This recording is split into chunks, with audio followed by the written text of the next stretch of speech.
Good morning. Today going to talk about branding. Marketing management 11th unit portion ആണ് നമ്മൾ discuss ചെയ്യുന്നത് branding can be defined as a name, term, sign, symbol or design or the combination of them which is intended to identify and distinguish the product one firm to another. Branding എന്ന് പറഞ്ഞാൽ ഒരു name ആവാം, അല്ലെങ്കിൽ ഒരു term ആവാം, sign ആവാം, symbol ആവാം, അല്ലെങ്കിൽ ഒരു ഡിസൈനേഷൻ, അല്ലെങ്കിൽ അതിൻ്റെ കോമ്പിനേഷൻ ആയിരിക്കാം. ഇത് നമുക്ക് ഒരു ഫേമിനെ മറ്റൊരു ഫേമിൽ നിന്ന് ഐഡൻറ്റിഫൈ ചെയ്യാനായിട്ട് ഡിസ്റ്റിങ്വിഷ് ചെയ്യാനായിട്ട് ഹെൽപ്പ് ചെയ്യുന്നു. ഓരോ ഡിഫറൻഷ്യേറ്റഡ് പ്രൊഡ്യൂസേഴ്സും ഡിഫറൻസ് പ്രൊഡക്റ്റാണ് പ്രൊഡ്യൂസ് ചെയ്യുന്നത്. അതിൽ സിമ്പിൾസ്, മാർക്സ് ലൈക്ക് സിമ്പൽ ഉണ്ടായിരിക്കും. 3 ടൈപ്പ് ഓഫ് ബ്രാൻഡിങ്ങിൽ മെയിനായിട്ട് വരുന്നത് സിമ്പിൾസ് ഉണ്ട്, അതുപോലെ തന്നെ സ്പെഷ്യൽ നെയിംസ് ഉണ്ട്, മാനുഫാക്ചർ നെയിംസ് ഉണ്ട്. അങ്ങനെയുള്ള രീതിയിൽ ബ്രാൻഡിങ് ചെയ്യാറുണ്ട്. ഇനി ബ്രാൻഡ് നെയിം എന്ന് പറഞ്ഞാൽ then it is a part of the brand which can be vocalised. നമ്മൾ വാക്കുകൊണ്ട് പറയുന്നതാണ് brand name.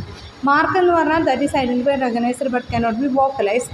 അട്ടേർഡ് such a symbol, design and colouring or lettering. അതാണ് കളറിങ്, സിമ്പൽ, ഡിസൈനൊക്കെയാണ് ബ്രാൻഡ് മാർക്ക്. ട്രേഡ് മാർക്ക് എന്ന് പറഞ്ഞാൽ it is a brand or part of the brand that is given legal protection exclusive use by the firm. Legal പ്രൊട്ടക്ഷനുള്ള ഒരു mark അല്ലെങ്കിൽ ഒരു symbol, അതായിരിക്കും trade mark എന്ന് പറയുന്നത്. Importance of branding.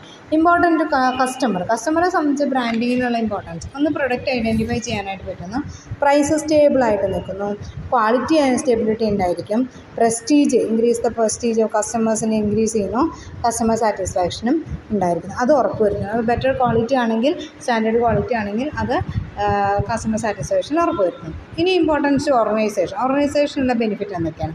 പ്രൊമോഷൻ, നമുക്ക് അഡ്വർടൈസ്മെൻറ്റും കാര്യങ്ങളും കൊടുക്കാനും അതിന് ഫീച്ചേഴ്സൊക്കെ കണ്ടിട്ട് ആൾക്കാരെ അട്രാക്റ്റ് ചെയ്യിക്കാനൊക്കെ ആയിട്ട് പറ്റും. ലീഗൽ പ്രൊട്ടക്ഷൻ, നമ്മുടെ പ്രൊഡക്റ്റിന് ബ്രാൻഡിങ് കൊടുത്തു കഴിഞ്ഞാൽ അത് നമുക്ക് ലീഗൽ പ്രൊട്ടക്ഷനാണ്.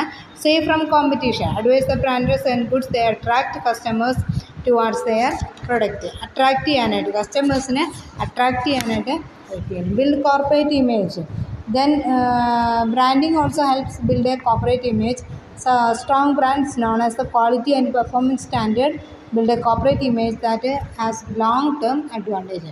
അതായത് നമുക്ക് സൊസൈറ്റിയിൽ അല്ലെങ്കിൽ കോർപ്പറേറ്റിൽ ഒരു ഇമേജ് ക്രിയേറ്റ് ചെയ്യാനായിട്ട് നമ്മുടെ ബ്രാൻഡിന് സാധിക്കുന്നു.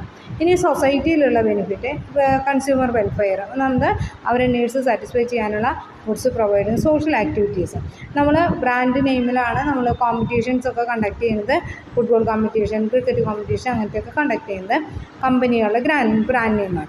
Environment protection, producer and brander goods are conscious towards the എൻവയോൺമെൻറ്റിനെ കുറിച്ച് നല്ല ബോധ്യം ഉണ്ടായിരിക്കും.